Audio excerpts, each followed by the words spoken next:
अगर आप एक फ्रीलांसर हैं, मतलब आप किसी के अंडर नहीं बल्कि अपने समय और रेट के हिसाब से अलग अलग लोगों और कंपनियों के लिए अपने मर्जी से काम करते हैं, जिसमें लैपटॉप पर किसी कंपनी के लिए पार्ट टाइम काम करने वाला, एसी ठीक करने वाला, डिलीवरी बॉय या फिर सोशल मीडिया पर वर्क करने वाला एक यूट्यूबर भी हो सकता है। अगर आपकी इनकम सालाना 2.5 लाख से ज़्यादा है तो आपको ITR 4 फाइल करनी चाहिए। इसके बहुत सारे फायदे भी हैं। बैंक से लोन लेना आसान हो जाता है, फाइनेंशियली प्रूफ बनता है जो सरकारी योजनाओं में काम आता है, वीजा और पासपोर्ट के लिए आसानी हो जाती है, फ्यूचर में GST या बिजनेस शुरू करने के लिए मदद मिलती है। अगर आपकी इनकम टैक्सेबल लिमिट से कम है तो आपको ITR फाइल करने पर रिफंड भी मिलता है। लेकिन अब हम जिस टॉपिक पर बात करने जा रहे हैं वो है डिलीवरी वर्कर। इनकी सालाना जो भी इनकम होती है कंपनी उस पर 1% TDS चार्ज करती है, लेकिन 31 जुलाई के पहले अगर आप ITR फाइल करते हैं तो ये TDS आपके बैंक खाते में 10 से 15 दिनों के अंदर आ जाता है। गौर करने की बात है, इनका सालाना जो TDS होता है वो लगभग 2,000 रुपए से कम होता है। मार्केट में ये लोग ITR फाइल कराने के लिए लगभग 400 से 500 रुपए दे देते हैं। तो इस वीडियो में मैं आपको बताऊंगा कि कैसे आप मेरी वीडियो देख करके ITR फाइल कर सकते हैं और अपनी एक दिन की कमाई बचा सकते हैं। अगर आपके पास कंप्यूटर है तो ठीक है, अगर नहीं है तो आप मोबाइल से भी ITR फाइल कर सकते हैं। दोनों का प्रोसेस सेम है। सबसे पहले इनकम टैक्स की वेबसाइट पर अकाउंट क्रिएट करने के लिए कुछ डॉक्यूमेंट्स की जरूरत होगी। Aadhaar card, PAN card, bank account और मोबाइल नंबर। मैं आपको बता दूं, ITR फाइल करने के लिए आपको 3 टास्क कंप्लीट करने पड़ेंगे। आयकर विभाग के ई पोर्टल पर आपको रजिस्ट्रेशन करना पड़ेगा। रजिस्ट्रेशन के बाद अपने बैंक अकाउंट को ऐड करना पड़ेगा। ये दोनों प्रक्रियाएं पूरी करने के बाद आप ITR फाइल करेंगे। अगर आपके पास पैन कार्ड है, फिर चाहे आप टैक्स पेयर हो या ना हो, इनकम टैक्स के ई पोर्टल पर रजिस्ट्रेशन करना बहुत ही जरूरी है। इससे आप अपने वित्तीय पहचान को सुरक्षित और अपडेट रख सकते हैं। तो आइए सीखते हैं कि इनकम टैक्स के ई पोर्टल पर रजिस्ट्रेशन कैसे करते हैं। आप सबसे पहले रजिस्ट्रेशन करने के लिए गूगल में टाइप करेंगे ई फाइलिंग इनकम टैक्स और इंटर कर देंगे। इस वेबसाइट का लिंक मैं वीडियो के डिस्क्रिप्शन बॉक्स में दे दूंगा, वहां से आप डायरेक्ट इनकम टैक्स के ई पोर्टल पर जा सकते हैं। यहाँ पर सबसे ऊपर वाले लिंक पर क्लिक करेंगे। वेबसाइट ओपन होने के बाद रजिस्टर पर क्लिक करेंगे। यहाँ पर अपना पैन कार्ड नंबर डालकर वैलिडेट पर क्लिक करेंगे। यस पर चेक मार्क लगाकर कंटिन्यू पर जाएंगे। नेम, डेट ऑफ बर्थ और जेंडर फिल करने के बाद रेजिडेंट पर क्लिक करेंगे। उसके बाद कंटिन्यू पर जाएंगे। यहाँ पर कॉन्टैक्ट डिटेल फिल कर लेंगे। एड्रेस फिल करने के बाद कंटिन्यू पर जाएंगे। मोबाइल और ईमेल दोनों की OTP डालकर कंटिन्यू पर जाएंगे। स्ट्रॉन्ग पासवर्ड बनाकर इस बॉक्स में कोई भी एक मैसेज टाइप करके रजिस्टर पर जाएंगे। तो आपको अपने ई पोर्टल अकाउंट पर बैंक अकाउंट ऐड कराना बहुत ही जरूरी है। आइए जानते हैं कि क्यों।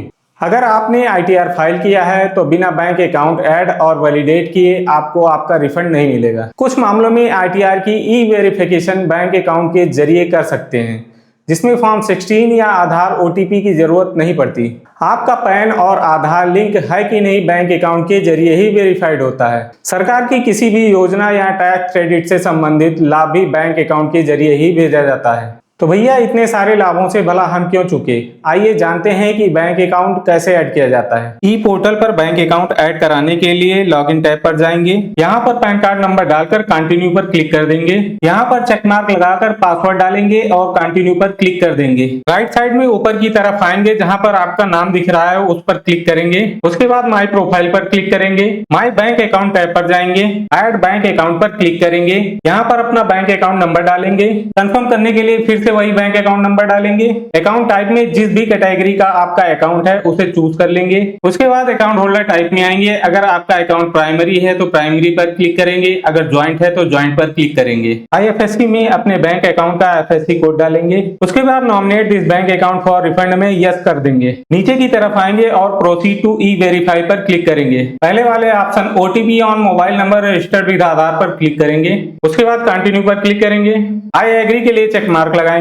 जनरेट आधार OTP पर क्लिक करेंगे। रजिस्टर्ड मोबाइल नंबर पर OTP गई होगी, उसे यहाँ पर एंटर करेंगे। एंटर करने के बाद वैलिडेट पर क्लिक करेंगे। एक पॉपअप मैसेज आएगा जिसमें लिखा हुआ है सबमिटेड सक्सेसफुली। इसे क्लोज कर देंगे। अभी आप देख सकते हैं आपका बैंक अकाउंट वैलिडेशन प्रोग्रेस में है। जैसे ही ये सक्सेसफुली कंप्लीट हो जाएगा तो कुछ इस तरह का इंटरफेस आपको देखने को मिलेगा। दोस्तों, बैंक अकाउंट ऐड करने के बाद वैलिडेशन के लिए कम से कम 24 से 48 घंटे का वक्त लगता है।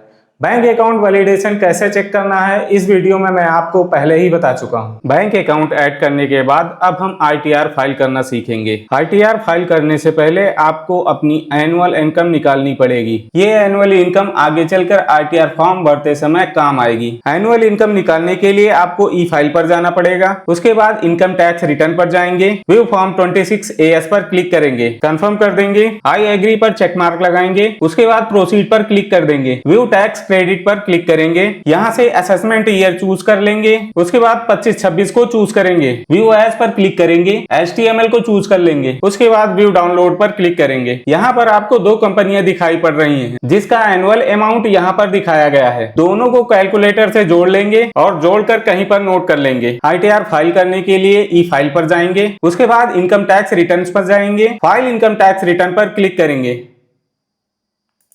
उसके बाद असेसमेंट ईयर में करंट AY को सिलेक्ट कर लेंगे, मोड ऑफ फाइलिंग में ऑनलाइन को चूज करेंगे।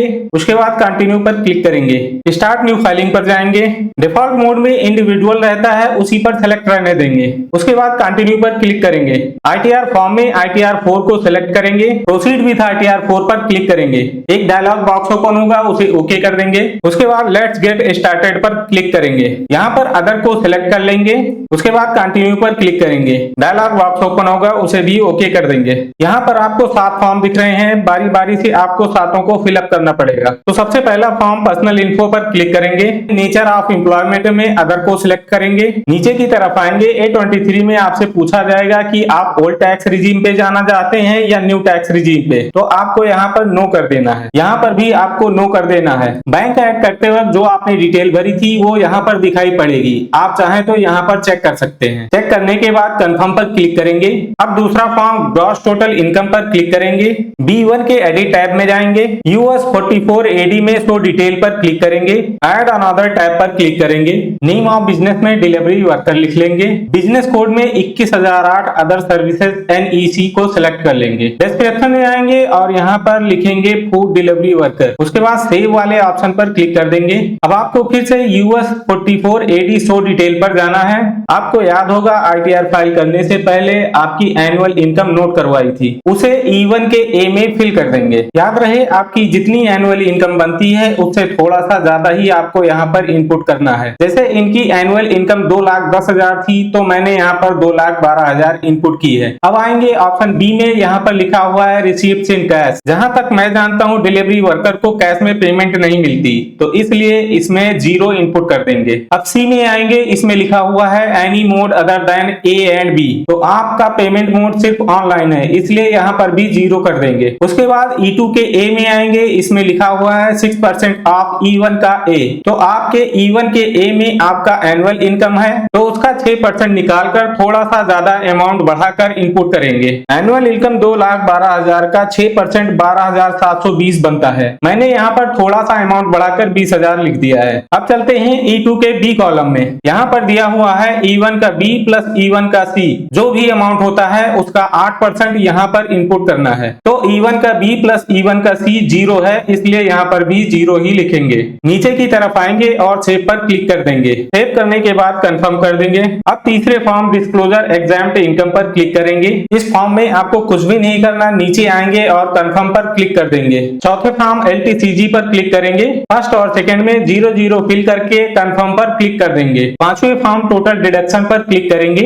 इस फॉर्म में भी आपको कुछ भी नहीं करना है, नीचे आएंगे और कंफर्म पर क्लिक कर देंगे। आपके छठे फॉर्म TDS पर क्लिक करेंगे। ये फॉर्म भी ऑटो फिलअप होता है, इसमें भी आपको कुछ भी नहीं करना है, नीचे आना है और कंफर्म पर क्लिक कर देना है। लास्ट में सातवें फॉर्म टोटल टैक्स लायबिलिटी पर क्लिक करेंगे, नीचे आएंगे और कंफर्म पर क्लिक कर देंगे। सभी फॉर्म फिल करने के बाद में प्रोसीड टू वेरिफिकेशन पर क्लिक करेंगे। उसके बाद preview and submit your return पर जाएंगे। डिक्लेरेशन के लिए यहाँ पर चेक मार्क लगाएंगे, प्लेस में अपने जिले का नाम डाल देंगे। उसके बाद प्रोसीड टू वैलिडेशन पर क्लिक करेंगे। वैलिडेशन सक्सेसफुल होने के बाद प्रीव्यू पर क्लिक करेंगे, नीचे की तरफ आएंगे और प्रोसीड टू वैलिडेशन पर क्लिक करेंगे। लास्ट में प्रोसीड टू वेरिफिकेशन पर जाएंगे, ई वेरीफाई नाउ को सिलेक्ट करेंगे। उसके बाद कंटिन्यू पर क्लिक कर देंगे। पहला option OTP on mobile number registered with Aadhaar पर चेक मार्क लगाएंगे, नीचे की तरफ आकर कंटिन्यू पर क्लिक करेंगे। आई एग्री के लिए यहाँ पर चेक मार्क लगाएंगे। उसके बाद जनरेट आधार OTP पर क्लिक करेंगे। आधार से रजिस्टर्ड मोबाइल नंबर पर OTP गया होगा, यहाँ पर फिर फिल करने के बाद वैलिडेट पर क्लिक करेंगे, सबमिट पर जाएंगे, उसके बाद प्रोसीड पर क्लिक कर देंगे। आपका ITR फाइल हो चुका है, यहाँ से अपनी रिसीप्ट डाउनलोड कर लेंगे। तो अगर आपको ये वीडियो पसंद आई हो तो वीडियो को लाइक, शेयर और चैनल को सब्सक्राइब करना ना भूलें, जिससे हमारी सभी नए वीडियो सबसे पहले आपके पास पहुंचे।